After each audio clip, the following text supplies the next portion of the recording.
A very good morning. You're watching the Breakfast News on Rajya Sabha television. I'm Aishwarya Kapoor with you. Now, Japanese Prime Minister Shinzo Abe's visit to India continues to be our top focus. Now, Abe, along with Prime Minister Narendra Modi, will lay the foundation stone of Ahmedabad-Mumbai bullet train project today. We'll get you all the details on that big story and much more in this bulletin. Let us start with the headlines. Prime Minister Modi and Japanese Prime Minister Shinzo Abe to hold a 12th India-Japan annual summit in Gandhinagar. Two leaders to lay the foundation stone for India's first bullet train.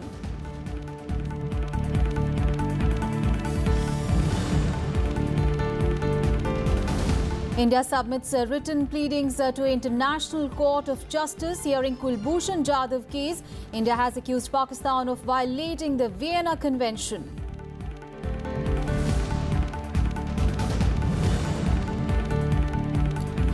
Finance Minister says 30 crore families have got bank accounts since the launch of Jan Dhan Yojana. Says 99.99% of households have at least one bank account now.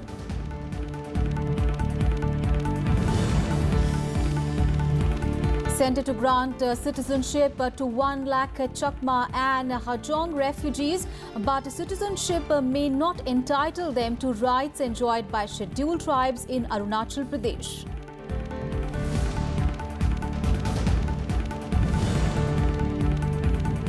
And United Nations urges Myanmar to end violence against Rohingyas. India says the government to follow policy for refugees to tackle issue, to send humanitarian assistance to Bangladesh that's facing influx of refugees.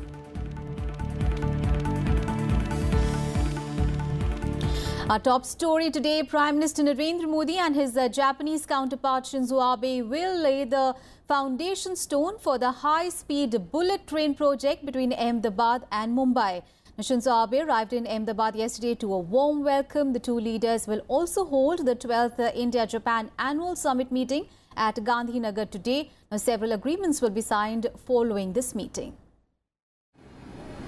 A warm welcome for the visiting Japanese Prime Minister Shinzo Abe at the Ahmedabad airport. Shinzo Abe is accompanied by his wife on the two-day visit. Today, Abe, along with Prime Minister Narendra Modi, will lay the foundation stone for India's first bullet train project between Ahmedabad and Mumbai. Immediately after the welcome ceremony at the airport, Abe, his wife and Prime Minister Modi set off on an 8-kilometer roadshow in an open-roof jeep for the Sabarmati ashram.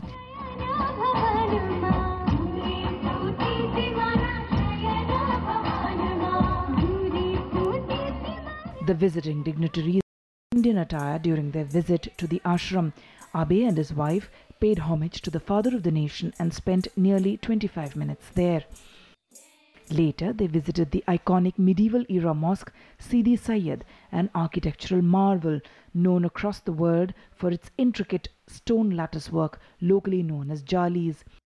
The jali on the wall of the mosque is the official logo of the Indian Institute of Management, Ahmedabad. Later, Prime Minister Narendra Modi hosted a dinner for the visiting dignitaries at the famous Agashi restaurant, a terrace restaurant at a boutique heritage hotel. Today, the two leaders will hold the 12th Indo-Japan annual summit meet at Gandhinagar, after which agreements will be exchanged. Later, an India-Japan business plenary meeting will be held. Gujarat Chief Secretary J.N. Singh informed 15 agreements will be signed for investments in Gujarat. Bureau Report, Rajya Sabha TV. We'll get you all the updates on that story as and when they happen. On to some other news now. India has submitted its written pleadings to the International Court of Justice, which is hearing the case of Kulbhushan Jadhav. Now, the ICJ has suspended the death sentence of Jadhav pending final judgment by it after India moved the court in the month of May, requesting immediate suspension of the sentence. Now, Jadhav, a retired Indian Navy officer, was sentenced to death by a Pakistani military court, allegedly for espionage and subversive activities. Now, Pakistan claims to have arrested Jadhav from restive Balochistan region in March last. However, India maintains that he was kidnapped from Iran, where he had a legal business interest after retiring from the Navy. On 8th of May, India moved the ICJ for instituting proceedings against Pakistan for violations of the Vienna Convention.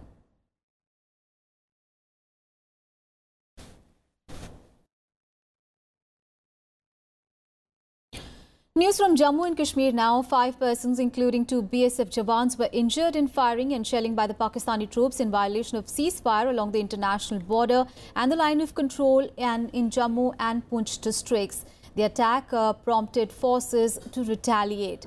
Pakistani Rangers resorted to small arms firing on Brahman Bela and Raipur border outposts along the international border in Akhnur belt of Jammu district. They fired mortar shells along the IBS well, forcing the BSF to retaliate, resulting in exchange of fire at 3:15 in the afternoon on Wednesday. So far, there are no reports of any loss of life or injury to anyone. In another incident of ceasefire violation, Pakistani army resorted to firing and shelling on the Indian posts along the line of control in Mankot, Sabha and Digwar forward areas in Poonch. 3 civilians and 2 BSF jawans suffered injuries. This is the 4th ceasefire violation in the past 5 days. On to some other news now. The British government has seized several properties belonging to India's most wanted gangster Dawood Ibrahim. Reports say that the properties are worth nearly $7 billion. Dawood owns a hotel in Warwickshire and other residential properties across the Midlands in the UK. The mastermind of the 1993 Mumbai serial blast case also appears on UK's latest list of financial sanctions targets. Dawood has been based in Pakistan's Karachi for a year now. He is also listed as a global terrorist by the United Nations Security Council's ISIS and Al-Qaeda Sanctions Committee. Bharat सरकार की पहले से कोशिश रही है कि दाऊद इब्राहिम को दबोचा जाए। जहां भी कोशिश हुई है सरकार की तरफ से उस पर सख्ती से अमल हुआ है।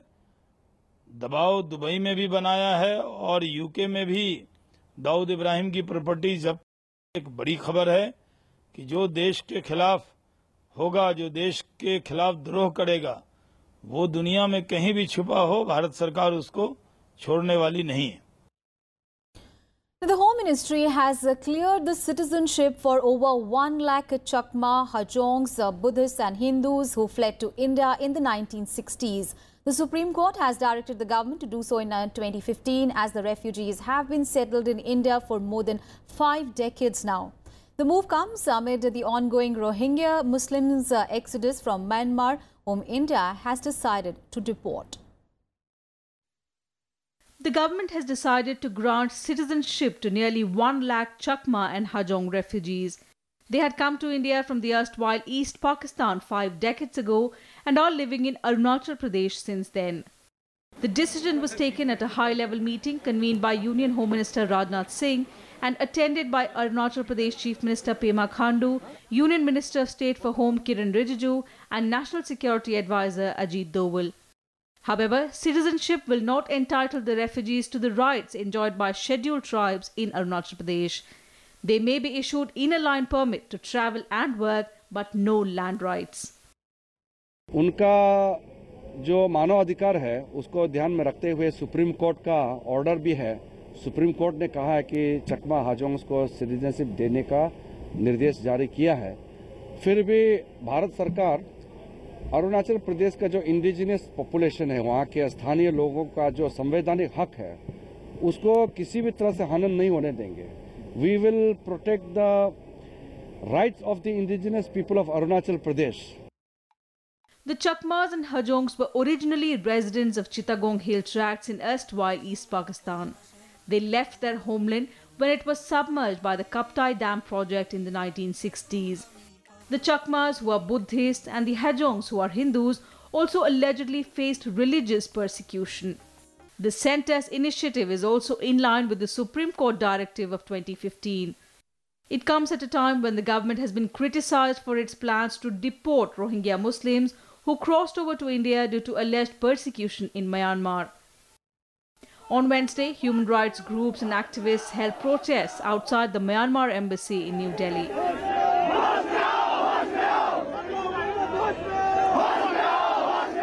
शरणार्थियों की समस्या एक ह्यूमैनिटेरियन क्राइसिस है। इस पर इस मुल्क में एक रवायत रही है, गांधी नेहरू से लेकर आज तक। हम उन रवायतों को क्यों खत्म कर रहे हैं? नेशनल सेफ्टी सिक्योरिटी के नाम पे लीगैलिटी आप लगाइए, लेकिन ह्यूमैनिटेरियन क्राइसिस पे जो हमारा पक्ष रहा है सन 50 से लेके अब तक, उसके साथ छेड़छाड़ हो रही है, वो हमें हिंदुस्तानी होने के कारण कचोट रहा है। India should have a comprehensive policy on refugees, and issues must be addressed on humanitarian ground as a matured, civilized nation. The centre maintains the influx of Rohingya migrants undermines the country's security. Minister of State for Home Affairs Kiran Rijiju also slammed attempts to brand India as a villain on the issue, saying it was a calibrated design to tarnish the country's image. The Home Ministry has also warned state governments that Rohingyas could be vulnerable to recruitment by terror groups. At present, the Rohingya refugees are concentrated in Jammu, Hyderabad, Haryana, Uttar Pradesh, Delhi NCR and Rajasthan. Bureau Report, Rajya Sabha TV. Meanwhile, in related news, with humanitarian crisis in Myanmar deepening now, the United Nations has condemned the violence against Rohingya Muslims, calling it as ethnic cleansing. The UNSC has also urged Myanmar to end violence against the Rohingyas. Meanwhile, India is sending aid for the Rohingyas to Dhaka today, even as thousands of Rohingyas continue to arrive in refugee camps in Bangladesh. Here are the details. The United Nations has urged the Myanmar government to end its military campaign against Rohingya Muslims. United Nations General Secretary Antonio Guterres called the situation catastrophic. Given the situation has got so much worse in the last week, do you believe this is ethnic cleansing? Well, I would answer your question with another question. When 1/3 of the Rohingya population had to flee the country, can you find a better word to describe it? Expressing deep concern over the violence in Myanmar's Rakhine state, where about 4 lakh Rohingya Muslims have fled to Bangladesh, the 15-member council called for immediate steps to de-escalate the situation and ensure protection for civilians. They expressed concern about reports of excessive violence during the security operations and called for immediate steps to end the violence in Rakhine, de-escalate the situation, re-establish law and order, ensure the protection of civilians, restore normal socio-economic conditions, and resolve the refugee problem.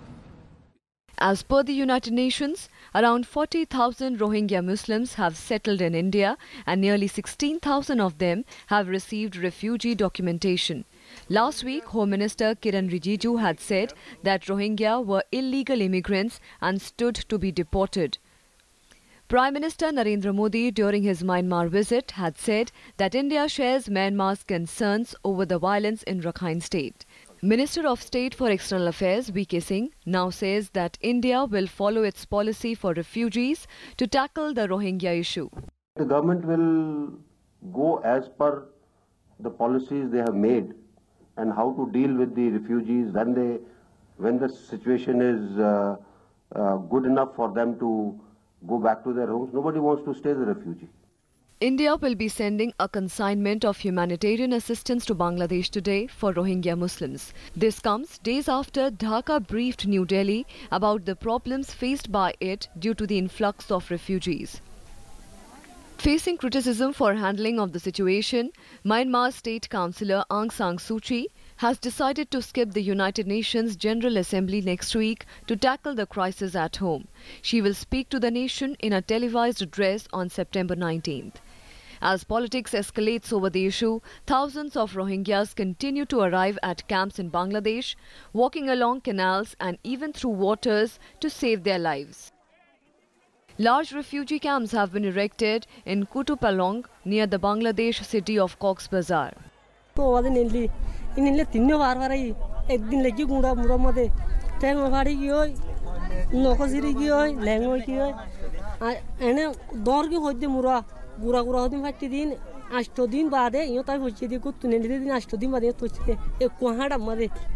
Even in camps, the battle doesn't end. Lack of basic sanitation is leading to diseases and infections.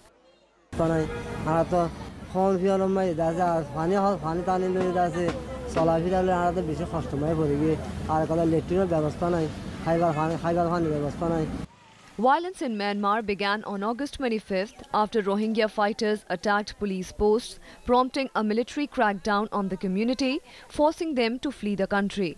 Bureau Report, Rajya Sabha TV.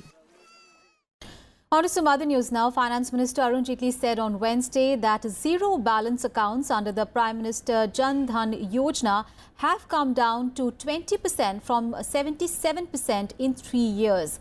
Now, speaking at a conclave on financial inclusion, Jaitley stressed that even remaining accounts will become operational with the expansion of the direct benefit transfer. Here are the details. Addressing the conclave on financial inclusion organized by the United Nations in the national capital on Wednesday, Finance Minister Arun Jaitley said that 30 crore families have got bank accounts since the launch of India's Jan Dhan Yojana. Jaitley asserted that about 42% of households were unbanked before the scheme, and now 99.99% households have at least one bank account. Number of accounts which were available to women, to scheduled castes, to OBCs, to minorities, which was a much larger percentage outside the financial inclusion, the number of accounts of these segments which were opened also have become much larger in terms of percentage itself. Jaitley emphasized that the biometric identification number Aadhaar was an evolving idea under the previous UPA regime, and it did not have any legislative banking. However, the Aadhaar legislation passed by the BJP rule will stand the test of constitutionality. Jaitley's statement on Aadhaar assumes significance as a 5-judge bench of the Supreme Court is hearing a petition challenging the centre's move to make Aadhaar mandatory to avail benefits of social welfare schemes. The case hearing will resume in the first week of November. Even while upholding, and rightly so, the idea of privacy as an important constitutional guarantee, the restraints under Article 21, which the Supreme Court said, and that's a question which you had raised just now, which could be imposed, they have to be by law, they have to be obviously reasonable. Jaitley also defended the government's decision to scrap high-value currency notes and underscored that demonetization has led to reduction in quantum of cash in the economy, expanded the tax base and propelled digitization. Kriti Mishra's report for Rajya Sabha TV. Now, Petroleum Minister Dharmendra Pradhan has ruled out government intervention in the daily revision of petrol and diesel prices, despite the 7.3 rupees per litre spike in rates since July. He added that reforms will continue. Now, terming the criticism of a spike in rates as unfair, Pradhan said that the drop in prices for over a fortnight after the daily price revision was introduced on 16th of June and that has been ignored. He said the daily revision immediately passes on the benefit of any reduction in international oil prices to consumers and avoids sharp spikes by spreading them in small doses. The minister said the global prices have risen due to factors like hurricane in the United States, and there are indications of softening in the rates. India relies on imports to meet 80% of its oil needs, and domestic fuel rates have been aligned to the movement of equivalent product prices in the international market since April 2002. Fortnightly वो price forecast करते थे, वो आज रोज करते हैं, 2016 से रोज करते हैं। डेली फोरकास्ट में बहुत ही प्रो कंज्यूमर अप्रोच था। भारत में दशकों से डिकार्ड्स ओल्ड प्रैक्टिस ये चल के आई है,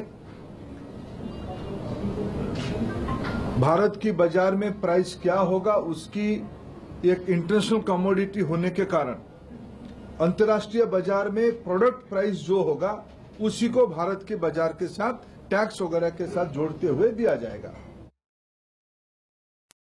And on the occasion of Hindi Divas today, President Ramnath Kovind will present the Raj Bhasha Awards for the year 2016-17 at Vigyan Bhavan in the national capital. Home Minister Rajnath Singh will preside over the function. Minister of State for Home Affairs Hansraj Gangaram Ahir and Kiran Rijiju will also be present. Also, Hindi Pakhwara event will take place at Parliament House in Exi from 2:30 in the afternoon today. And President Ramnath Kovind will also today commence a two-day visit to Uttar Pradesh. Now, during this visit, President Kovind will attend several programs in Lucknow and Kanpur. Now, this will be President Kovind's first visit to the state after assuming the high office. The President will arrive in Lucknow today afternoon and attend a program at the Indira Gandhi Pratishthan. He will pay tributes to Dr. Bhim Rao Ambedkar at the Ambedkar Mahasabha there, and also attend a program to commemorate RSS icon Deen Dayal Upadhyay. Later, he will attend a dinner at the Chief Minister Yogi Adityanath's official residence. On 15th of September, the President will meet people at the Raj Bhavan before leaving for Kanpur to participate in a Swachhta Hi Seva program.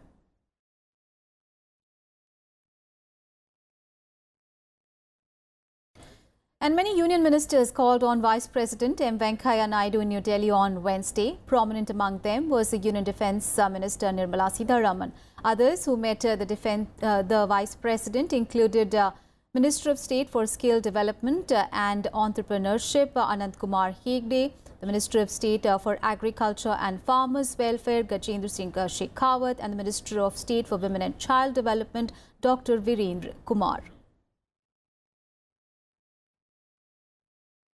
And Vice President M. Venkaiah Naidu on Wednesday sought a professional and expenditure audit of the Rajya Sabha television. A PTI quoted sources as saying that he pitched for framing an action plan to expand the channel's reach.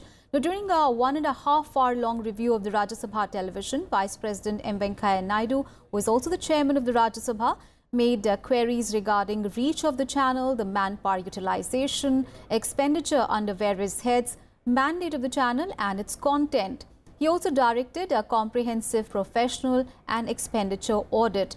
The Vice President also suggested that RSTV should be able to quantify the reach of the channel besides having systems for feedback on the evaluation of the content as well. He also called for efforts to expand RSTV's reach with a clear plan of action.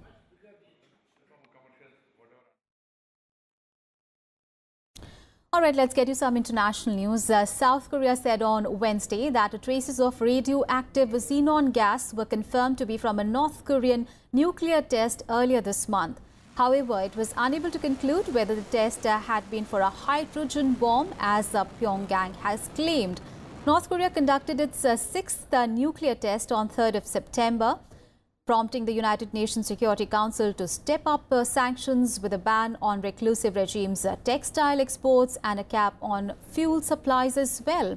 However, US sanctions resolution was watered down before the UN vote after North's ally China and Russia voiced their doubts over tougher measures.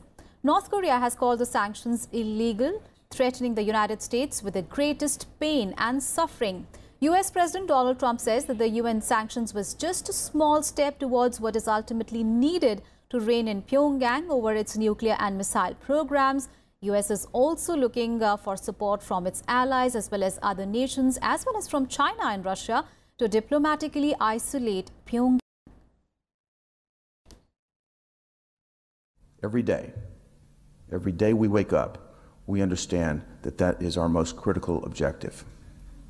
And I must say that the situation in North Korea has only served to make that more clear. And we continue to advance, whether it be through diplomatic actions and sanctions, whether it be through economic actions, we continue to advance our goal of the denuclearization of the peninsula in Korea. And I'm very pleased to see our two countries working so closely together.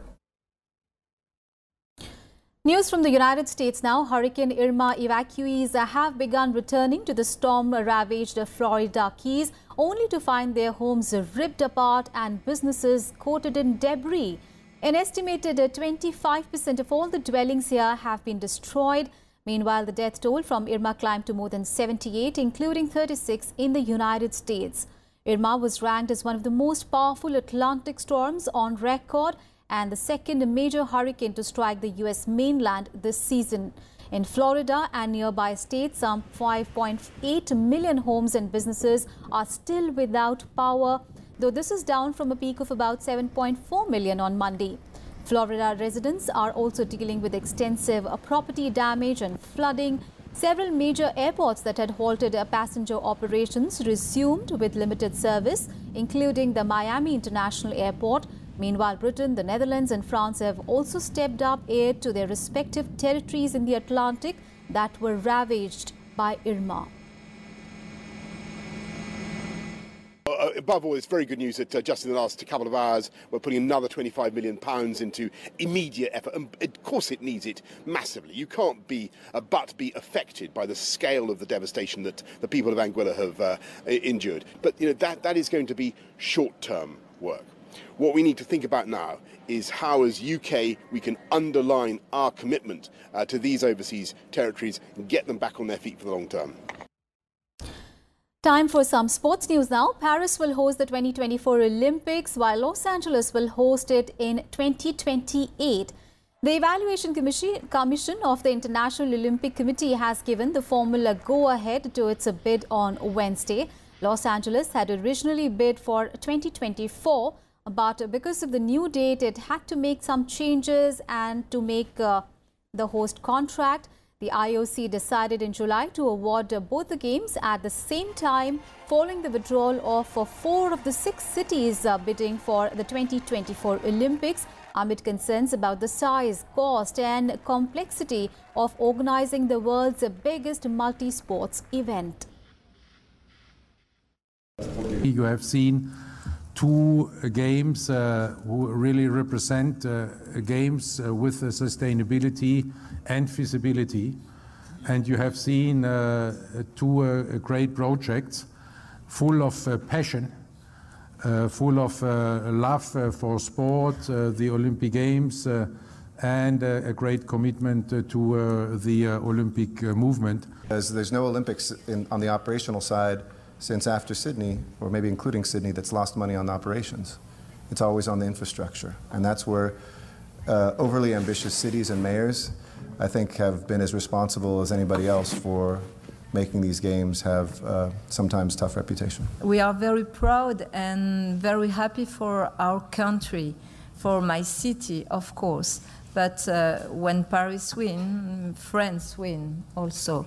And we know that with this new opportunity to work with IOC, with LA in this partnership, new partnership, we have a lot to do together, and we can promote hope for the young people.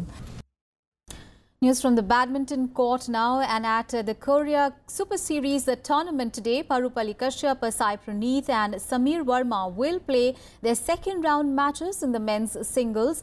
World silver medalist PV Sindhu will face Nitachon Jindapol of Thailand in the second round.